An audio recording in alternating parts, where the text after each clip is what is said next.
remember what attracted me to playing Palia. But I am glad I did, as the game's fantasy setting and peaceful vibes kind of reminded me of when I would play Terra back in the day. Sometimes I just had my character sitting just to enjoy the ambience. Even the menu music reminds me of the High Elf theme, which, right next to the Castonics, were my favorite race to play as.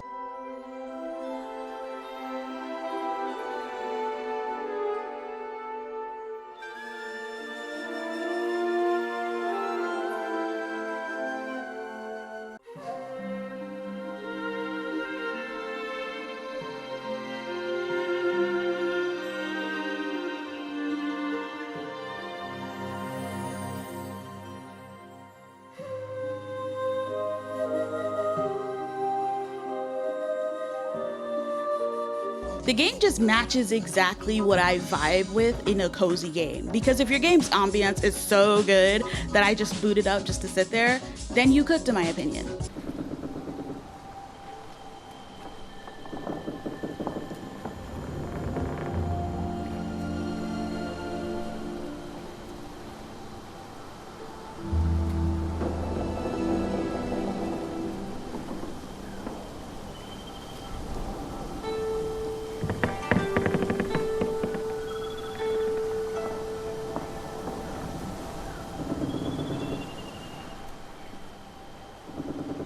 For those not in the know, Palia is a cozy farming sim, this time in the form of an MMO. You're a human that's been suddenly reborn into the world only to find it inhabited by beings called Majiri, colorful elf-like people. While you can do missions that further uncover the mystery of what happened to the other humans and why you, and other players, have been suddenly popped back into existence, the game's obvious bread and butter is just integrating yourself into the town of Kilima, where you can spend time with the locals, like the hot soup-obsessed chef named Ref, the sweet carpenter named Tish, the hot soup-obsessed chef named Ref, the sultry forest witch, the awkward researcher and her robot mom, the hot soup-obsessed chef named Ref, the pun-obsessed farmer. Call me a beat, cause I'll be rooting for you. You brighten my day.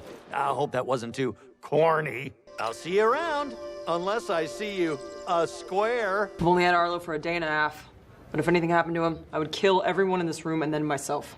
Very violent eulogy, I like it. The local mean bisexual, everyone's favorite DILF and his explosives making daughter, the conspiracy theorist and her twin sister, the not conspiracy theorist, Bug Boy, a hot soup-obsessed chef named Ref. Wait, I think I said that one already. But this is not a review of the game, this is me sorting all of the sortable characters into a clan of the masquerade. Spoilers, we have a lot of gangrels. Starting with the clans that only have one entry. But he has ult. The only Banu Hakim of the village is the newcomer Subira, who is a watcher that's basically a cop looking to crack down on any illegal activities happening in Kilima. She's so committed to her duties that she apparently doesn't have any hobbies. Fun fact, I kind of forget she exists because unlike the other villagers, she never really leaves her room. Like, the Elderwood update is the most we'll see her outside. It's also because I never finished one of her quests because I will not be complicit in getting Reth or Zeki in trouble. Hey, I'm a rat! I ain't no snitch!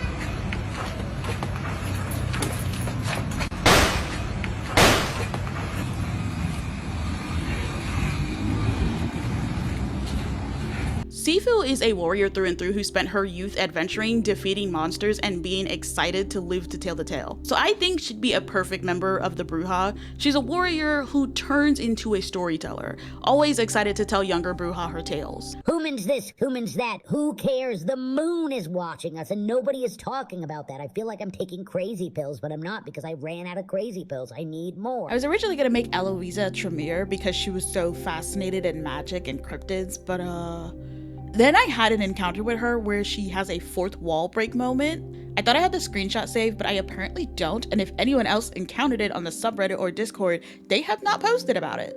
But I know it happened, but the fact that I feel insane for how many times I kept talking to her to make her say the line again and then she just does it, that is a very Malkavian thing to do.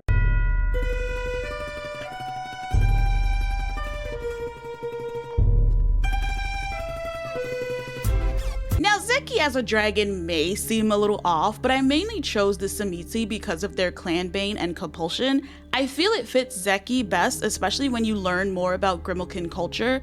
Zeki would just end up being one of the least sadistic Samitsis you'll ever meet.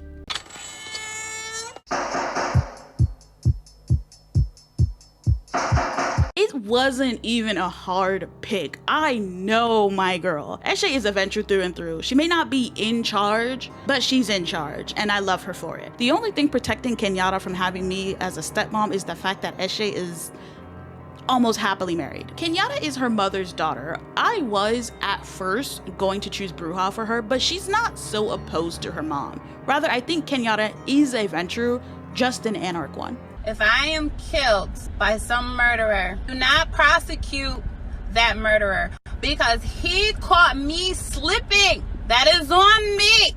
And I went out of G. Ashura is another easy one as a Salubri. He's one of the first characters you meet, and he helps you get settled in. He's your primary guide to get you on your feet, and he remains that throughout the rest of the game, especially as you learn more about him. It's not just him trying to guide you, he's also trying to redeem the relationship between him and his son. He even opens his inn and gives Reth a place to work to keep him from going back down the wrong path. Ashura is that older person in your neighborhood that's basically seen a lot and just wants to retire to a peaceful life while telling stories to younger people and trying to prevent them from making wrong decisions that could permanently ruin their lives. Reth gave away a lot to make sure Tish was not only able to recover from her illness, but also actually live a life. And in return, Tish basically redeems his sacrifices by not only becoming a talented carpenter like their parents, but also helping him pay off his debt to the Grimmelkin cartel. Because of how close she was to death, Tish stands right next to characters like Ashura and Shane as Majuri who take life slow and enjoy the smaller things. Because of her talent for carpentry, she's also much like Ashura in helping you build a home for yourself. Don't talk to me, you filthy monolingual!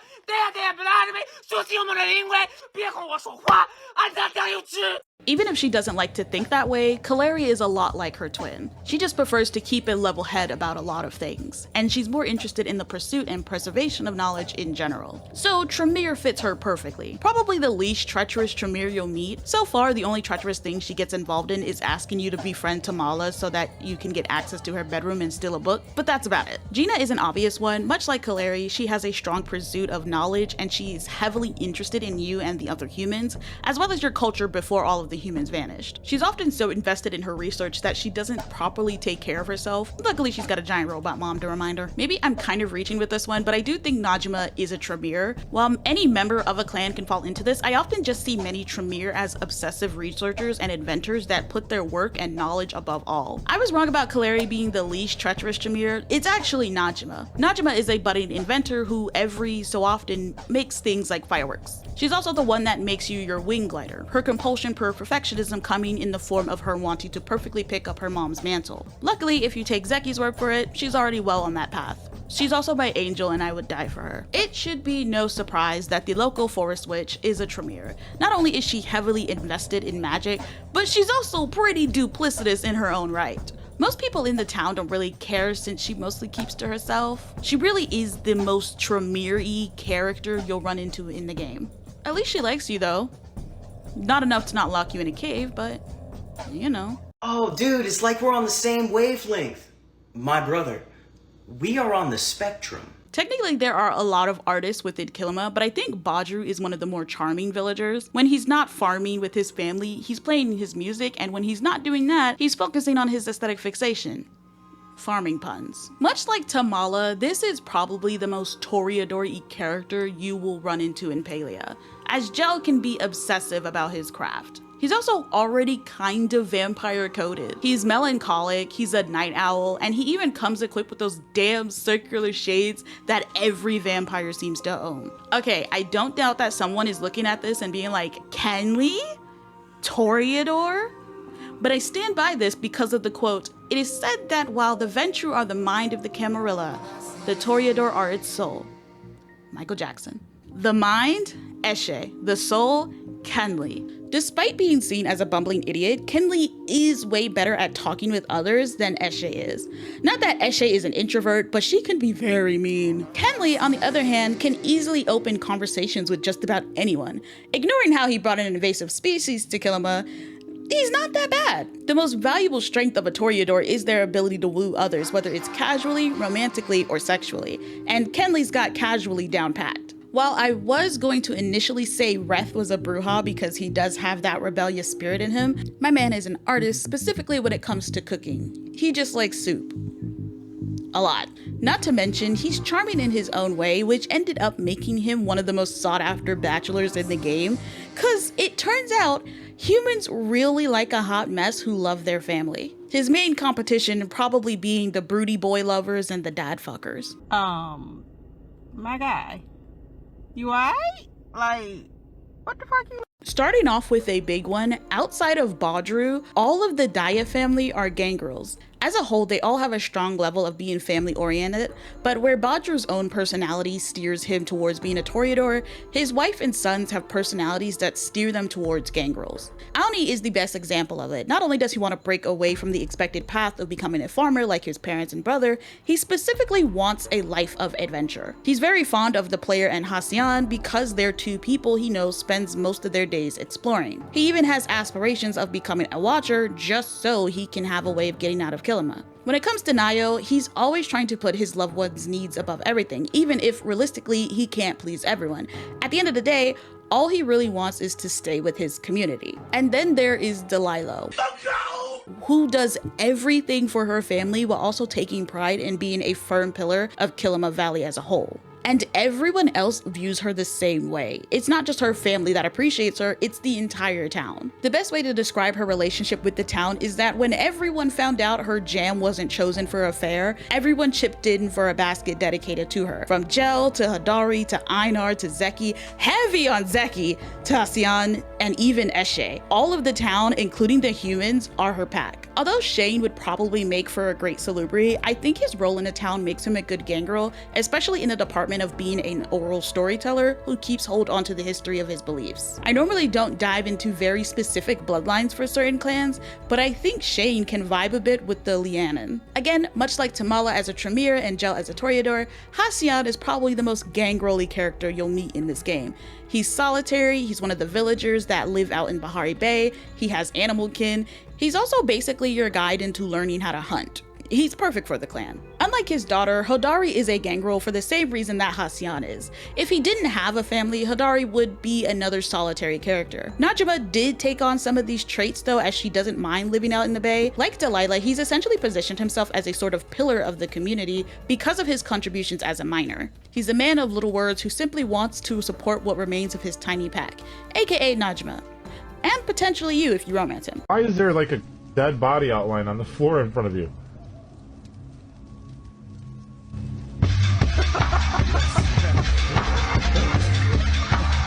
Now, I know this is out of left field, and if you don't know much about Vampire the Masquerade, you might be asking, Hexley, what the hell is a gargoyle? And why are they being mentioned in this video? Well, because of two special cases, Einar and Hekla. Originally, I was going to make some really out there headcanon about robots being able to be embraced, but when thinking of their personalities and what Galders are, I think for this video I can introduce a special case where instead of putting them into the clans I already introduced, I'll actually sort Hekla and Einar into the Gargoyle clan. Much like Galder, the Gargoyles were essentially created to serve their creators, and both Einar and Hekla still have those personalities in them despite still marking their own paths. Einar was created to be kind of multifaceted, and Hekla was made to be a nanny.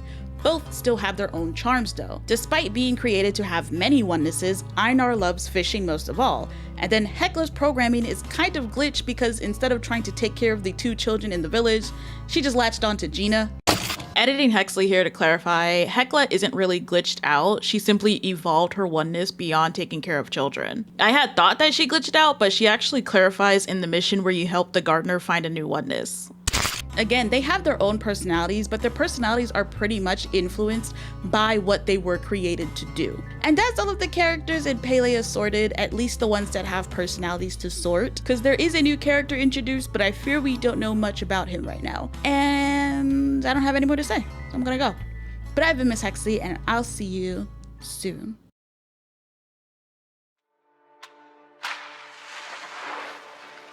There are legends of people born with the gift of making music so true it can pierce the veil between life and death, conjuring spirits from the past and the future. In ancient Ireland, they were called Philly. In Choctaw land, they call them firekeepers. And in West Africa, They're called griots. This gift can bring healing to their communities, but it also attracts evil.